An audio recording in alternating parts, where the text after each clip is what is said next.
सब आपने कहा था अक्टूबर फैसला कुन होगा, तो शायद फाइनल राउंड अप शुरू हो चुका है। और फैसला कुन इस लिहाज से कि आईनी तरमीम का मामला तो जैसे हुकूमत के गले की हड्डी बना हुआ था और ये हुकूमत की बका का मसला भी दिखाई दे रहा है। इरफान सिद्दीकी साहब और बिलावल भुट्टो जरदारी साहब की स्टेटमेंट्स में तजाद अपनी जगह के मामला 25 अक्टूबर से भी आगे जा सकता है। अब हम देख रहे हैं कि अगर मगर चूंकि चुनाचे अभी तक ये सॉल्व नहीं हुआ कि क्या होगा उस अमेंडमेंट के मुसव्वदे में और क्या नहीं होगा, क्योंकि कुछ मामलात पर हमें पाकिस्तान तहरीक इंसाफ और मौलाना यकजान दिखाई देते हैं और कुछ मामलात पर हम देख रहे हैं कि पीपल्स पार्टी और नून लीग भी एक पेज पर नहीं है। वो मिलिट्री कोर्ट्स का मामला है और अब आईनी अदालत के मामले को लेकर भी हम देख रहे हैं कि JUI फे एक और मुतालबा कर रही है कि वो आईनी कोर्ट्स के बजाय आईनी बेंच की बात कर रही है। आपने कहा था कि मौलाना आ जाएंगे। अब जब इतना तोड़ मरोड़ के जो टारगेट्स गवर्नमेंट सेट करके बैठी थी उस हिसाब से अमेंडमेंट्स में इतनी ज़्यादा चेंजेस प्रपोज कर दी जाएंगी तो फाइनल मुसव्वदे की शक्ल सेठी साहब क्या निकलेगी? जी हाँ, गुड क्वेश्चन। मुसव्वदे की शक्ल वही निकलेगी जो जिससे गवर्नमेंट कंफर्टेबल हो। अब वो क्या कंफर्ट लेवल है? आइडियल तो नहीं मगर कंफर्ट लेवल। अच्छा, वो एक मिनिमम कंफर्ट लेवल होता है। वो कंफर्ट लेवल ये है कि और गवर्नमेंट और उनके सपोर्टर्स ये समझते हैं कि अदलिया जो है, हाई कोर्ट्स, सुप्रीम कोर्ट और लोअर कोर्ट्स, सब जगह पे जो अदलिया है वो is tilted towards the PTI। वो इंसाफ नहीं मिल रहा, उनको सियासत मिल रही है। तो मकसद ये सारी चीज का यही है कि ये जो टिल्ट हो गया है PTI की तरफ, जिसमें कुछ पता नहीं कि जजेस क्या फैसला करेंगे, क्योंकि वो सियासी फैसले कर रहे हैं, मेजॉरिटी ऑफ द जजेस। तो मकसद इसका ये है कि वो मेजॉरिटी को खत्म किया जाए। किसी तरीके के साथ उसमें गवर्नमेंट का मौका वो भी आना चाहिए और इंसाफ आईनी तौर पे मिलना चाहिए, सियासी तौर पे नहीं मिलना चाहिए। यही खतरा है और इसी को वो रोकने की कोशिश कर रहे हैं। अब पहले ये सोचा था कि अगर चीफ जस्टिस अपना होगा, अपने से मुराद ये है कि न्यूट्रल होगा, कम से कम PTI का नहीं होगा, PTI का हमदर्द नहीं होगा, हमारा हमदर्द ना हो मगर PTI का हमदर्द ना हो और सियासी फैसले ना करे तो काम चलेगा। मगर अब सूरत हाल ये है कि काजी फायज ईसा साहब जो है वो मौलाना को एक्सेप्टेबल नहीं है और लोगों को भी एक्सेप्टेबल नहीं है। और मंसूर अली शाह साहब इस्टेब्लिशमेंट और गवर्नमेंट को एक्सेप्टेबल नहीं है, बिकॉज उन्होंने एक दो जजमेंट्स ऐसी दी हैं जिससे उनकी जो न्यूट्रलिटी है या लॉ गिविंग या कॉन्स्टिट्यूशनल फॉलोइंग जो है वो शक शुबात है उसमें। एंड ये सिर्फ गवर्नमेंट का ये मौकफ नहीं है, ये बहुत से लोगों का यही ख्याल है कि मेरा ख्याल है मंसूर अली शाह साहब थोड़े से इस तरह चले गए और तवक्को नहीं थी मगर हुआ ऐसे ही है। इन हकीकत में वो ये एक आध जजमेंट आई है जो बड़ी खतरनाक जजमेंट। अब इस सूरत में वो ये नहीं, अगर काजी फायद ईसा साहब को वो नहीं रख सकते क्योंकि मौलाना या और कोई लोग कहते हैं कि चले छोड़ दें, डिच कर दें उनको, कोई और न्यूट्रल बंदा ढूंढ ले, तो वो ये पावर्स जो हैं चीफ जस्टिस के ये नहीं देंगे मंसूर अली शाह को। मगर क्योंकि वो मंसूर अली शाह को रोक नहीं सकते from becoming the next chief justice under the existing कानून, तो या तो एग्जिस्टिंग कानून को चेंज किया जाए, वो जो सीनियरिटी प्रिंसिपल है उसको तब्दील किया जाए, और वो कॉन्स्टिट्यूशनल अमेंडमेंट के जरिए हो सकता है, बिकॉज 19th अमेंडमेंट में ये हो गया था। अब उसको टर्न बैक करना जो है वो 18th अमेंडमेंट में जाना पड़ेगा जो जिसको चेंज किया था। तो वो एक तो वो कॉन्स्टिट्यूशनल अमेंडमेंट की जरूरत है, और दूसरा ये है कि अगर कॉन्स्टिट्यूशनल कोर्ट बनाना है तो उसके लिए भी एक कॉन्स्टिट्यूशनल अमेंडमेंट चाहिए, या अगर इसी कोर्ट के अंदर एक कॉन्स्टिट्यूशनल बेंच बनाना है जो कि PTI की तरफ से तजवीज़ है या मौलाना भी शायद यही सजेस्ट कर रहे हैं, तो फिर भी ये देखना पड़ेगा कि उस कॉन्स्टिट्यूशनल बेंच कौन बनाएगा, कौन बैठेगा उसमें, एंड सो ऑन। ये नहीं हो सकता कि जी 5 सीनियर मोस्ट जजेस आप लगा दें तो उसके अंदर मंसूर अली शाह साहब भी आ जाएं और मुनीब अख्तर भी आ जाएं तो मतलब वो मसला बन सकता है इनके लिए। तो अब बात यह है कि ये सारे मामले सामने रखने पड़ेंगे। जब ये सामने रखेंगे तो they will find a solution, because मौलाना को भी इन चीज के इस बात का एहसास होना चाहिए कि अब ये कॉन्स्टिट्यूशनल कोर्ट जो है वो PTI के हवाले नहीं करना। PTI जजेस मेजॉरिटी में वहां नहीं हो सकता, और मैं एक अगर 5 का बेंच बनता है या 7 का बेंच बनता है तो 2 से ज्यादा प्रो PTI जजेस नहीं हो सकते। एक आध प्रो जज हो जाए हो जाए और एक दो जेन्युइनली न्यूट्रल जजेस हों जिनके बारे में कोई शक शुबात नहीं है कि they are genuinely neutral and they will follow the constitution. तो अब ये सॉल्यूशंस ढूंढने हैं उन्होंने। इट डजंट मैटर कि कॉन्स्टिट्यूशनल अमेंडमेंट में अलग कॉन्स्टिट्यूशनल कोर्ट बनता है या इसी कोर्ट के अंदर एक स्पेशल फॉर एवर एक बेंच बना दिया जाए जिसके अंदर कोई फार्मूला ले आए जिसके साथ ये अश्योर हो जाए कि constitution will be followed and not politics. तो ये सारे सवाल हैं जिनके वो टैकल कर रहे हैं इस वक्त, और मेरा ख्याल है सोल्यूशन मिल जाएगी और अमेंडमेंट होनी पड़ेगी, उसके बगैर काम नहीं चलेगा और 25 से पहले ही ये होना पड़ेगा।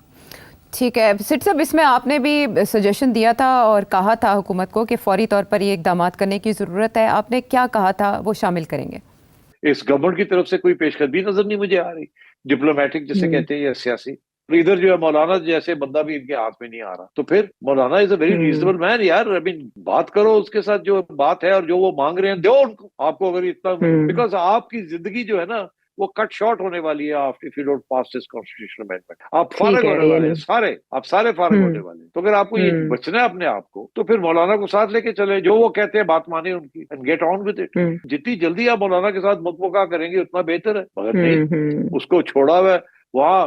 कोई शहबाज शरीफ नहीं जा रहा, कोई नवाज शरीफ नहीं जा रहा, कोई आसिफ जरदारी नहीं जा रहा, कोई बिलावल भुट्टो नहीं जा रहा। हफ्ता हो गया, 10 दिन हो गए, कौन जा रहा है? वो पीटीआई वाले हर रोज पहुंचे हुए होते हैं वहाँ। अच्छा सेठ साहब, 5 तारीख को आपने ये कहा 5 अक्टूबर को और 7 को एपीसी बुलाई गई थी इस फ़लस्तीन के इशू को लेकर, लेकिन एपीसी तो जैसे बहाना था, मौलाना से मुलाकात असल निशाना था। फिर ऑल स्माइल्स एक तस्वीर भी जारी कर दी गई और फिर बिलावल भुट्टो जरदारी साहब से जब सवाल भी किया गया कि क्या बना उस बैठक का, तो उन्होंने कहा 5 बड़े बैठे थे, कोई ना कोई तो बात हुई होगी संजीदा। तो आपका इशारा ये था कि जिस दिन नवाज शरीफ साहब इन हो गए गेम में तो इसका मतलब है कि मामलात बनने की तरफ चल रहे हैं, बात बन गई है। इस मुलाकात के बाद क्या मामलात सेटल हुए? कोई नतीजा आपको लगता है कि निकलने के करीब था? मेरा ख्याल है कि 80% सेटल हो गए और 20% जो है उसके ऊपर थोड़े बहुत लेन देन हो रही है। और फिर ये भी है कि एक गेम भी खेली जा रही है ना, ऐसे ना लगे कि मौलाना को स्टीम रोल कर दिया है, मौलाना को कुछ ब्राइब दे के काम कर लिया है। मौलाना के पास भी तो लोग आ रहे हैं जा रहे हैं, मौलाना भी तो वो खेल रहे हैं ना गेम। तो ये तो नहीं कि यहाँ डीलें हो रही हैं, नहीं, कॉन्स्टिट्यूशनल मैटर। तो मौलाना भी तो अपनी वो पूरी गेम खेलेंगे ना। तो ये गेम्स चल रही हैं। मेरा ख्याल है कि जो बेसिक चीज है वो ये है कि मौलाना इनके साथ जाएंगे, कॉन्स्टिट्यूशनल अमेंडमेंट होगी और कोशिश इन सब की ये होगी कि कॉन्स्टिट्यूशनल अमेंडमेंट इतनी प्रोवोकेटिव ना हो। पीटीआई तो लड़ेगी, मगर जितने लोग साथ ले जा सकते हैं, मेंगल साहब को ले लिया साथ, और लोगों को ले लिया, मौलाना को ले लिया, जितने लोग ज्यादा साथ ले जा सकते हैं that is good, because after all constitutional amendment is something like this. बाकी ये पीटीआई तो हर चीज, कोई चीज नहीं मानेगी। अच्छा, मगर जो इश्यू बना हुआ है ना वो ये है कि इस वक्त पीटीआई ने काफी मेहनत कर रहे हैं वो लॉयर्स कम्युनिटी के ऊपर और उनको उकसा रहे हैं जी। और कि जी आप ये ना माने कॉन्स्टिट्यूशनल अमेंडमेंट, आप जो है वो मंसूर अली शाह कोई बनवाएं जैसे भी है, और उनकी तरफ से अब बयानबाजियां शुरू हो गई हैं। तो मेरा ये ख्याल है कि देखिए Mansoor is actually a very fair man, he is not Imran supporter, मगर मेरा ख्याल है उनके साथ सही तरीके से डील नहीं किया गया और उनको छोड़ दिया गया है। तो वो दूसरे लोग जो है उन्होंने घेर लिया है शाह साहब को। बट आई थिंक अगर Shah sahab remains as chief justice of the supreme court, और मैं तो ये समझता हूँ कि नो इश्यू, अगर आप जो 5 मेंबर या 6 मेंबर बेंच या 7 मेंबर बेंच बनाते हैं कॉन्स्टिट्यूशनल कोर्ट का, तो शाह साहब को उसका भी हेड बना दें। I don't have an issue with that, I have no doubt he will be a fair man, but make sure that बाकी जजेस जो हैं वो आपके थोड़े से support if you know what I mean. और ये परमानेंट बेंच होना चाहिए, ये रिवॉल्विंग बेंच नहीं होना चाहिए। तो शाह साहब को बना दे उसके, ताकि शाह साहब is head of the constitutional court and Shah Saab is also head of the Supreme Court and or Constitutional Court nahi to Constitutional Bench, but make sure that the bench is tailored in such a way that Imran के जो सियासी supporters हैं judges के अंदर, they don't have a majority. Okay, इसी statement से कुछ मिलती जुलती बात बिलावल भुट्टो जरदारी साहब ने किया। मैं चाहूंगी कि आपकी इंसाइट, आपका तबसरा मिले उस पर। बिलावल के स्टेटमेंट का क्या मतलब हुआ और इन शकूक का इजहार बिलावल क्यों करें सेठी साहब? वो इसीलिए मेरा ख्याल है वो जो बात मैंने कही है ना उसको पक्का कर रहे हैं. वो कह रहे हैं कि अगर आपने शाह साहब के ऊपर छोड़ दिया कि किस किस्म का बेंच बनाना है तो फिर कैन कम अंडर प्रेशर. शरीफ आदमी है वहां जो कि can maybe pressurise him. क्योंकि देखिए ना एक सोच तो ये भी है ना कि शाह साहब प्रेशराइज हो गए हैं. ये जो जजमेंट आई है प्रेशराइज क्लियर लगता है कि वो प्रेशराइज हो गए हैं. It is not a judgment that Shah sahab could have in normal circumstances written और लेड.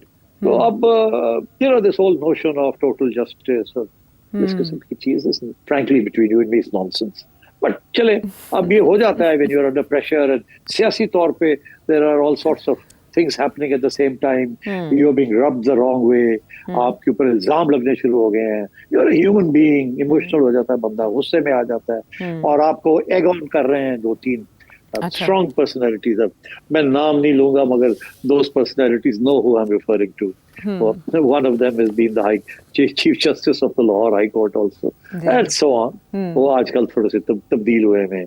बहरहाल that's the way it is. तो अब मैं समझता हूँ कि this is what Bilawal meant.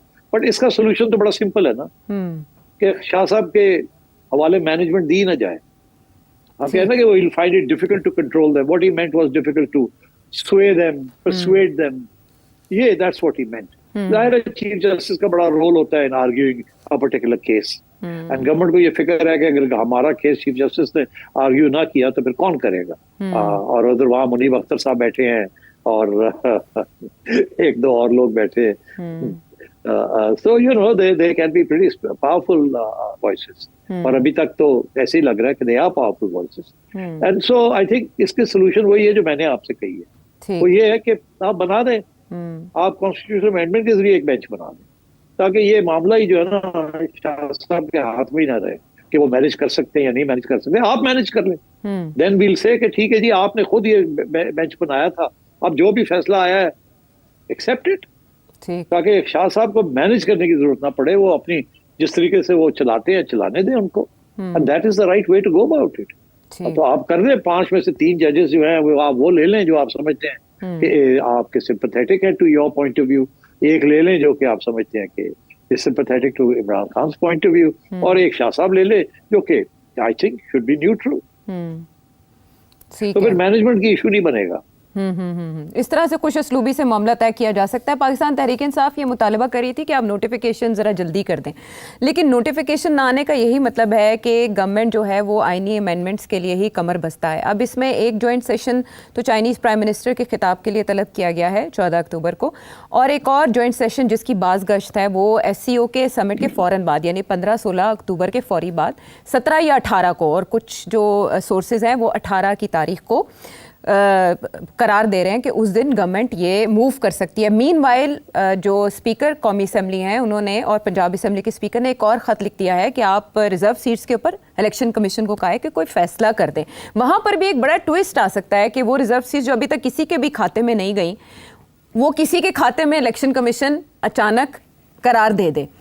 तो यहाँ ये सवाल पैदा होता है सेठी साहब कि एक हफ्ता पहले ये सिचुएशन थी कि 5 सेनेटर्स और 7 MNAs इनकी कमी का खदशा था, लेकिन कुछ हुकूमती ऑफिशियल्स इन बातों को गलत करार देते हुए कह रहे हैं कि हमारे पास तो ज़रूरत से ज़्यादा है नंबर्स. ये कॉन्फिडेंस गवर्नमेंट को मिल चुका है सेठी साहब? देखिए वो इसलिए कह रहे हैं कि उनका ख्याल है कि ये रिजर्व सीट्स उनको मिल जाएंगी और ये कि मौलाना भी साथ आ जाए. सो दे थिंक कि हमें दोनों हो जाएंगे. बट अगर इलेक्शन कमीशन कतरा रहा है कि अभी I am not in a position to do so, कल को सुप्रीम कोर्ट स्टे ना दे दे उसके खिलाफ, या इस किस्म की कोई चीज ना हो जाए, although it's difficult with as long as Qazi sahab is sitting there. But I think they can manage. Best यही होगा कि आप रिजर्व सीट्स के ऊपर अपना केस ना बिल्ड करें, आप मौलाना को और मैंगल साहब को और इन लोगों को साथ लेके चले और उसी तरीके के साथ कॉन्स्टिट्यूशनल अमेंडमेंट करें. उसके बाद देखा जाएगा कि आपको रिजर्व सीट्स मिलती हैं कि नहीं. If you want to then carry out a further constitutional amendment, अच्छा, जिसके लिए आपको और भी बड़ी सपोर्ट की जरूरत है, तो you can do the constitutional amendment in 2 stages. ये I mean, do remember that I said this, that the first stage can be a particular constitutional amendment that enables the resolution of the constitutional court. और जो बाकी issues हैं फौज के trials और ये वो इनको मे बी मुलतवी कर दिया जाए until you have a solid strength, and then you can get a consensus on some of these issues. Right now, the core issue is get the Constitutional Court, whether within the Supreme Court or outside the Supreme Court, created, number one. Number two, comfort level with that Constitutional Court. Number three, and very important, it should not be something that provokes the judges or the lawyers outside or inside the bar and bench. ठीक.